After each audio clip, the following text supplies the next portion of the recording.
Ladies and gentlemen, boys and girls, worshippers of all ages, welcome to YouTube. My name is SeaRaptor, and today we're coming back for the third time here in 2021 with another quarterly review. That's right, today is the 1st of October.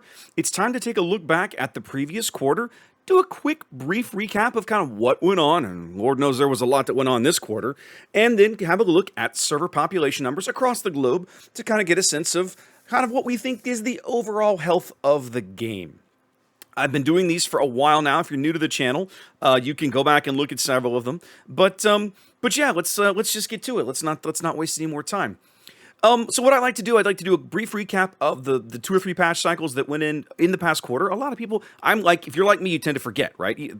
Once you're in the current patch, what happened previous patch, gone. So let's have a quick look at what went on back in 10.6 in July.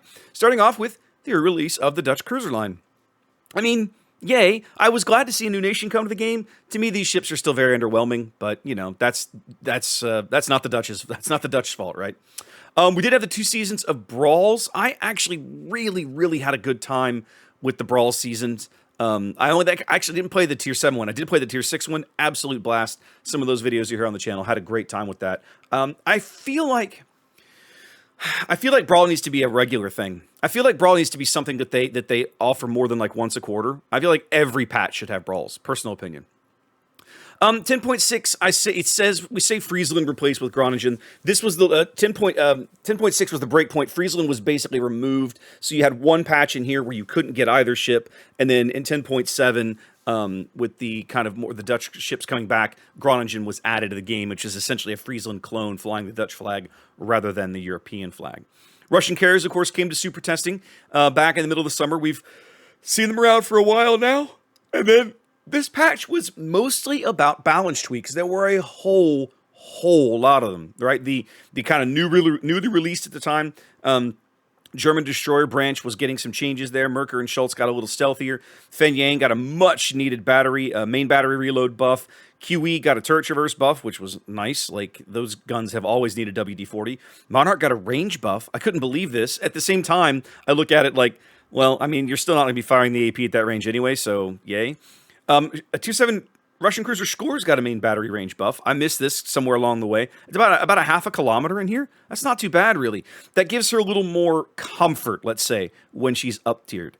It's not amazing, but it certainly is nice, right? It helps.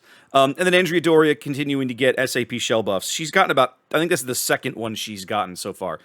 I think what Wargaming found in practice with the Italian battleships is that the SAP from bottom tier was not nearly as effective as it needed to be for these ships to have mileage to them. So we've seen at least 2 rounds of buffs to Doria's SAP shell damage, and I personally think that the ship in the line that needs the most help, and that's Vittorio Veneto, I feel like she has to be on somebody's short list somewhere, because that ship is just terrible. And then, of course, some nerfs in here. I'll get to Moss in a minute. The tier 6, 7, and 8 British light cruisers all got a small nerf to their reload times. I'm not shocked to see this. This is actually the second one of these that Fiji has got. Fiji and Leander have gotten, I think.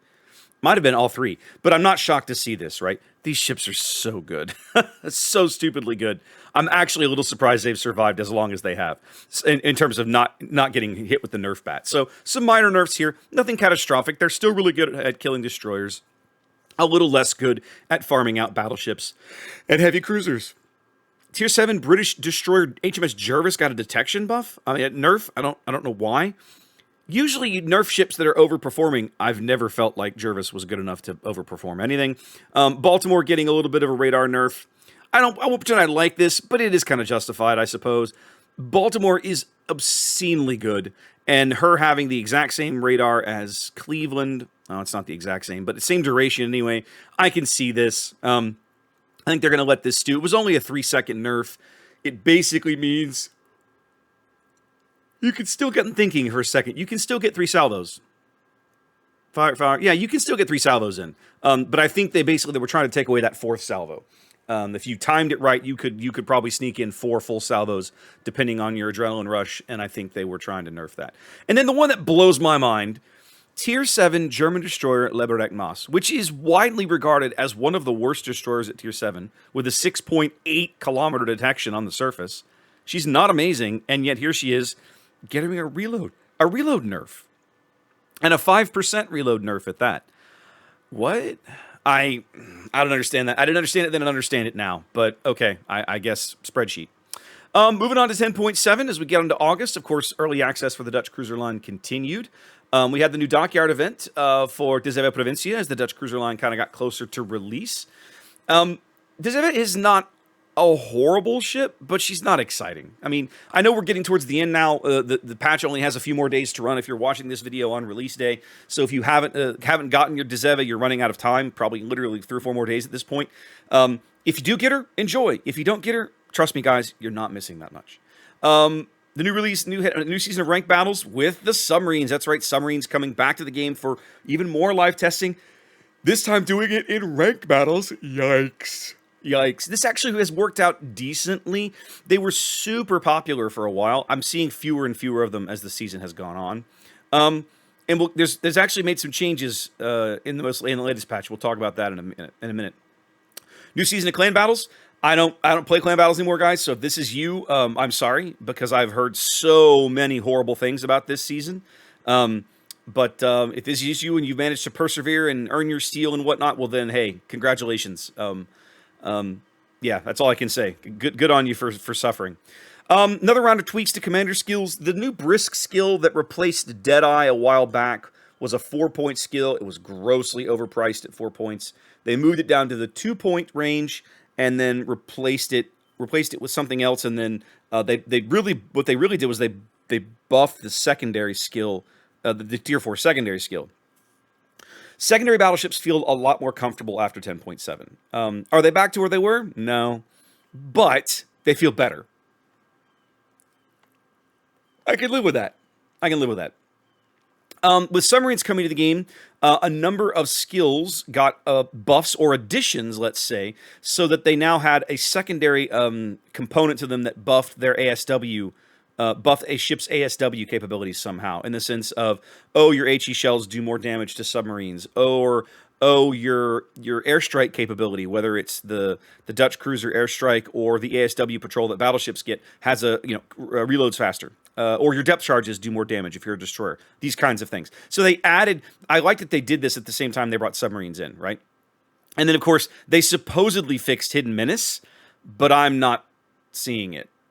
So. Yeah. Anyway, Ragnar came to the game in 10.7. Tier 10 European destroyer Ragnar. I actually quite like Ragnar. I'm trying to save up some steel to pick her up. Looking forward to when that finally happens because I really like that ship. And then the one that just triggered all the drama that we dealt with in August, the return of Missouri. Because, of course, mid-August, the 13th was kind of the trigger point for the big wave of CC resignations, Mouse leaving the program, so many others leaving the program, Wargaming spending a week and change in damage control mode, reeling under all the bad press that came with some of their most ardent supporters and regular players flipping them the bird and walking away. All basically, Missouri was like the trigger, right? Like that was the thing that broke it when they said, we're bringing Missouri back, but you got to feed the slot machine if you want to win in Missouri. Yeah. I mean, the ripple effects of this are still being felt, right? It's early October now. Wargaming we've been keeping in touch with them on the CC Discord. They owe us, they're in the process of getting internal reviews of their way forward with the CC program. So many of us in the program have been asking about it, have been waiting with bated breath, right, for it to get released so we can have a look at that. So we are anxiously waiting to see where that's going to go. But, damage is done. And one of the things, and I was talking about this on my stream recently, one of the things I really want to see is, it's been 6 weeks since this all happened. Can we see discernible population changes, right? Have players reacted to the drama, to quote unquote, their favorite streamer leaving the game or whatever? Has that changed anything in terms of streamer population? Hopefully we'll be able to see some trends when we get to that in a minute.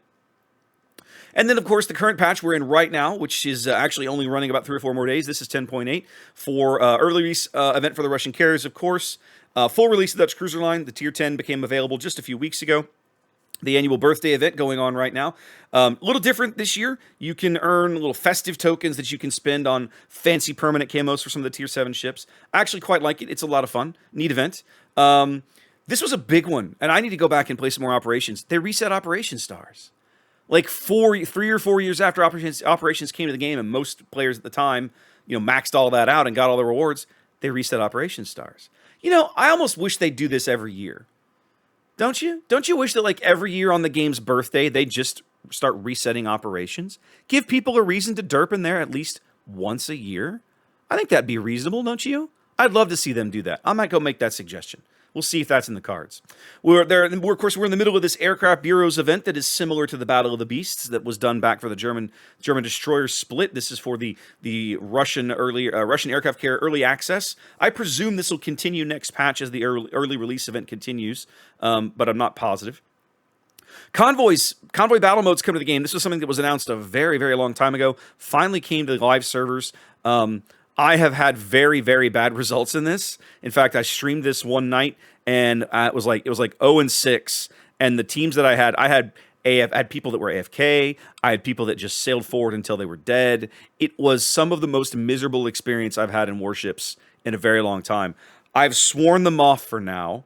I might try them again. We'll see. So far, I'm not impressed. Let's just leave it at that.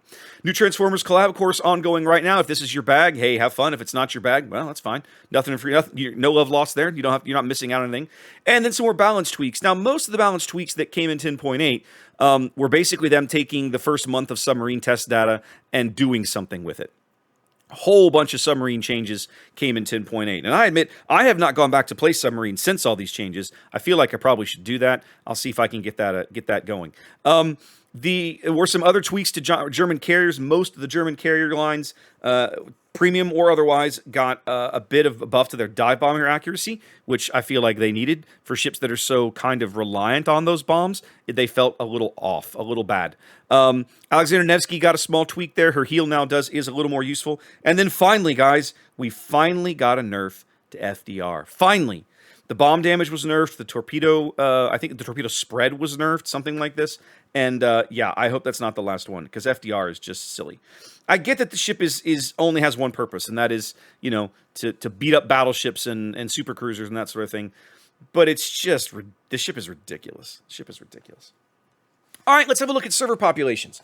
So, guys, remember what I do here is all the data that you're going to see is publicly available. This is not some kind of insider info. The link to the site is down below. If you want to go build these graphs yourself and do all the research yourself, you can. I will typically step through each server's population graph, and what I do is I pull a daily average. I basically say, for this quarter, the daily average number of players that logged in on this day is X. The average concurrent players, excuse me.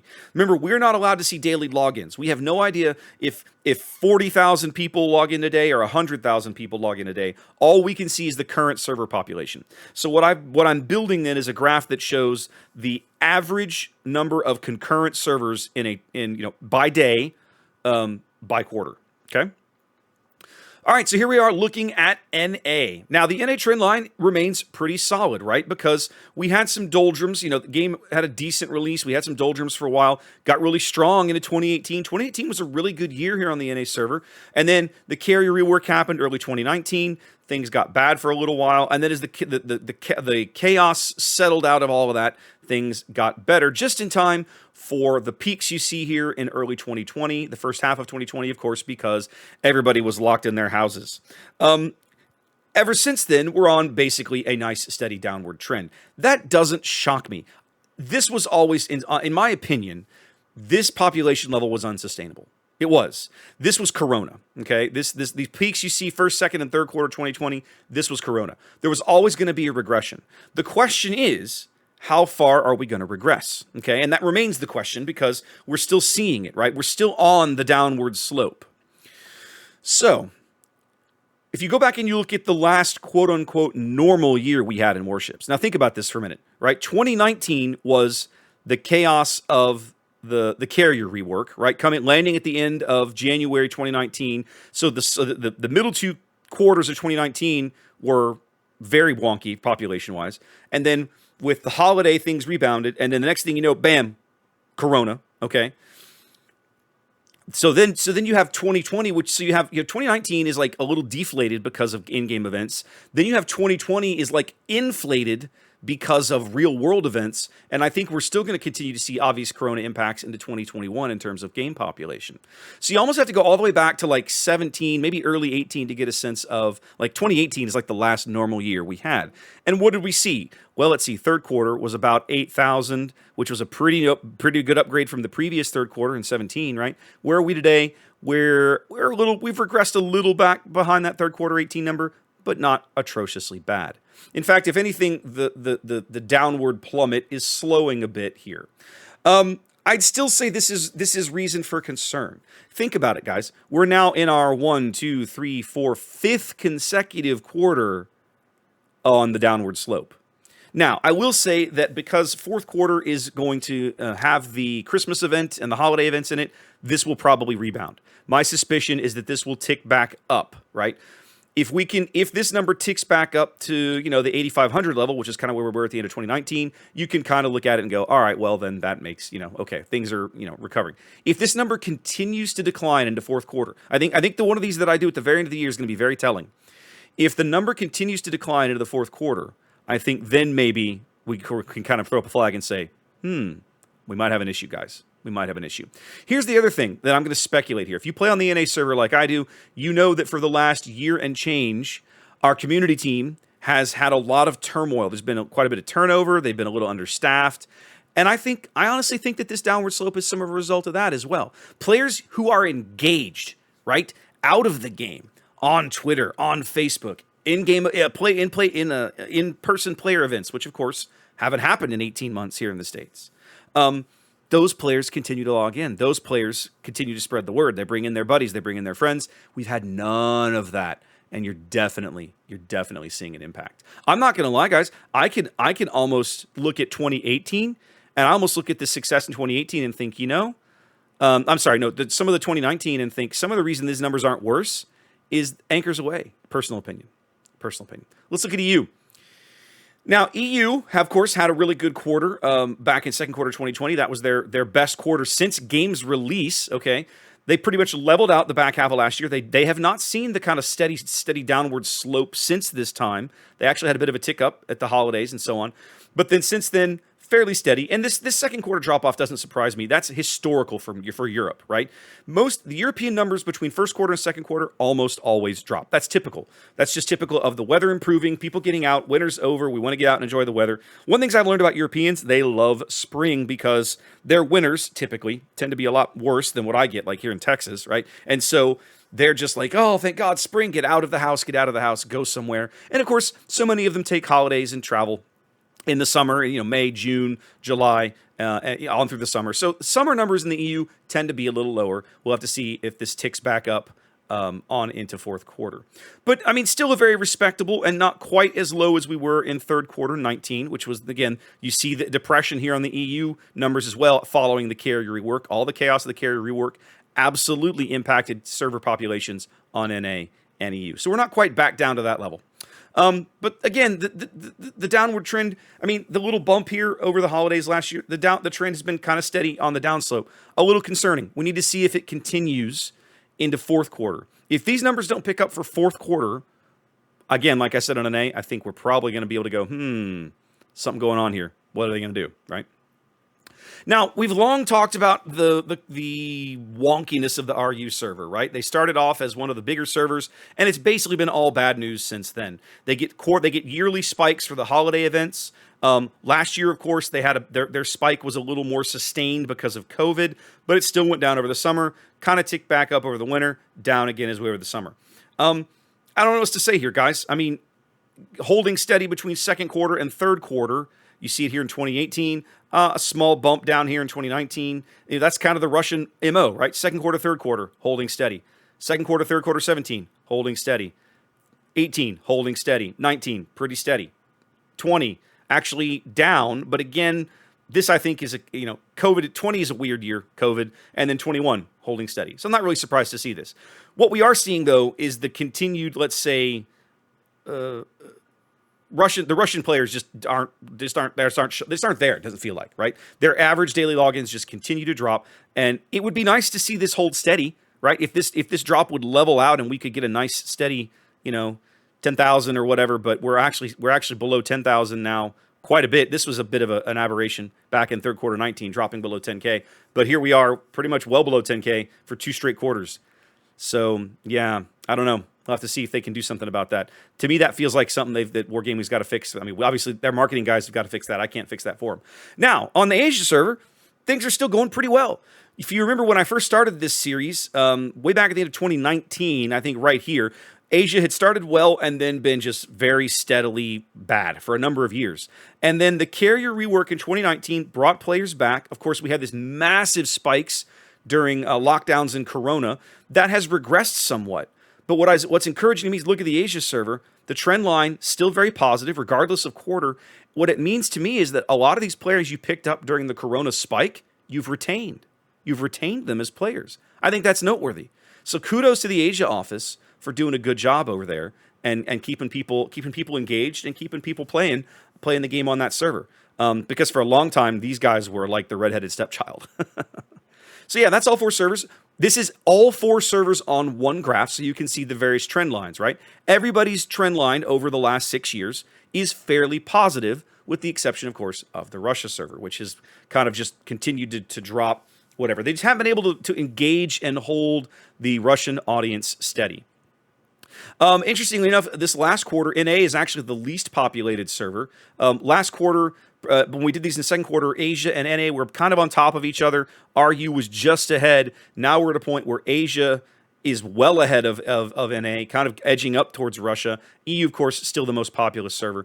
But I continue to hear through the grapevine, this is not confirmed, okay? This is not Wargaming numbers.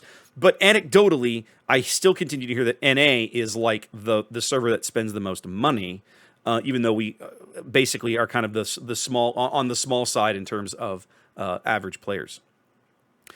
So this is if you take this graph and you merge all the numbers into one, so you can see the total population by quarter, you get this graph right here. So this is basically the overall long-term trend line of the game. Obviously, starting high at release. Peaks for the holiday events here, a low peak in 2019, the holiday there not as impactful, and then of course immediately followed by the carrier rework, which deflated numbers. Recovering a bit in 2019 for the holiday in 2019, huge spikes for Corona in 2020, and now we see starting to kind of fall back a bit. So we're now, things had kind of stabilized at the back end of last year, third quarter into fourth quarter. We saw a drop. I'm sorry, fourth quarter into first quarter. We saw a drop into second quarter. That drop continuing, small but noticeable there, into third quarter. Again, to me, the question is going to be, do we recover? If there's a recovery here, and there generally is, but if the population ticks back up for the holidays, back up to the, let's say 42,000 or so, that's average, normal, right? About what you'd expect. If this number continues to drop, I'd say that's definitely a flag for concern. So the fourth quarter video is going to be very interesting to see as we get there. Now, this number, remember, is largely impacted by the RU server, right? The RU server started big and is like half the size it was once upon a time. So what I did a number of years ago was I was like, all right, well, let's take RU out. How's everybody else doing? Everybody else looks pretty good. Now, the trick is, of course, you're still looking at your 5th consecutive quarter of decline in terms of average player count. So again, guys, this is concurrent players at any average players logged in on a day. So let's say the low point overnight when nobody's logged in is 2,000 players. The high point at prime time is 25,000 players. The graph here for that day would be about 12.5, 13,000 players. Okay, that would be the average for the day. And what I do is I take that average and I spread it out all over the whole month, and then I do that for every server. So again, you're seeing a bit of a decline in population. But we're not back to 2018, 2019 levels yet. So to me, is the trend is bad? It's this is concerning enough to monitor, but it's not yet time to throw a red flag and raise alarms. And then one thing I started doing last month, or last one of these videos, I wanted to do the short-term trend line, just because I was curious. And so what we're looking at now is the previous 3 quarters, sorry, the previous 6 quarters, the previous 18 months, and of course, everybody's in the downward slope because second quarter 2020 is basically the most populated the game has ever been because global lockdown, right? So that's not really surprising that you've kind of, got nowhere to go but down. Everybody's trend line is down. This feels a bit of maybe a bit of a cheat, right? Like maybe I shouldn't be kind of pointing this out.